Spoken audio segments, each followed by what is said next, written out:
Hey, I'm Casey, and I had my wisdom teeth out 8 days ago.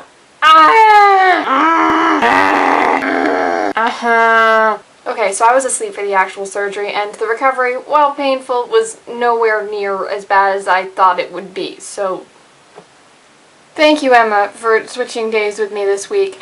If I had to do a video on Tuesday, you'd all be seeing me swollen and bruised up and talking like my tongue was 3 times its size, so, you know, thanks, no one wants to see that.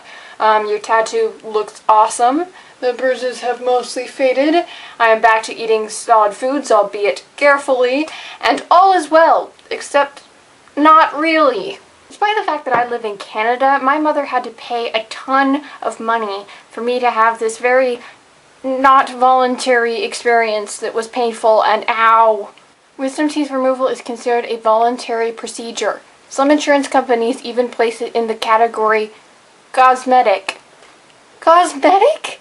You can't see the effects of the surgery I just had except for maybe some residual swelling and bruising along my jaw area. I had 4 impacted teeth removed that were causing me extreme jaw pain and migraines for the past 2 years, and I didn't want to have it done at all.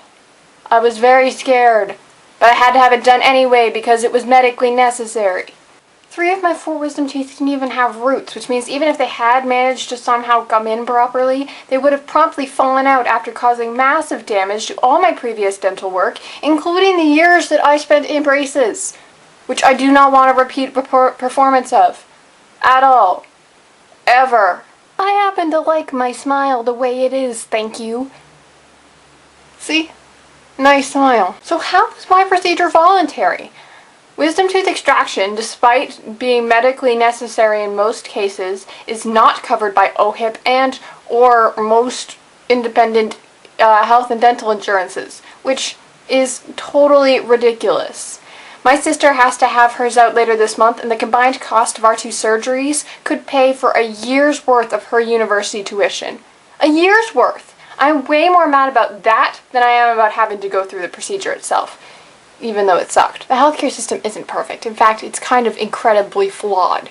But it's better than what the United States is doing, and when I had to have my appendix out in the middle of the night on Halloween, I was able to get a surgery, like, right away, and not bankrupt my family or die because I couldn't pay for it. So, you know, that's good too. Also, I'm still laughing at all those people who, after Obamacare passed, tweeted things like, "That's it, I'm moving to Canada!" Really? Really? What Obamacare is trying to do is elevate the United States' healthcare system to something that's comparable to the flawed system we have in Canada, where procedures that aren't carried out in hospital, like dental procedures and eye procedures and chiropractic procedures and dermatological procedures and all those kind of things, and the list goes on, aren't covered under OHIP and other, you know, systems per province. Ugh. I guess the moral of the story is that healthcare sucks pretty much everywhere, but I'm glad that I live in Canada because as I happen to be a frequent visitor of the ER, I can appreciate the kinds of things that OHIP does cover, and I don't want to die. I'll be back on Tuesday.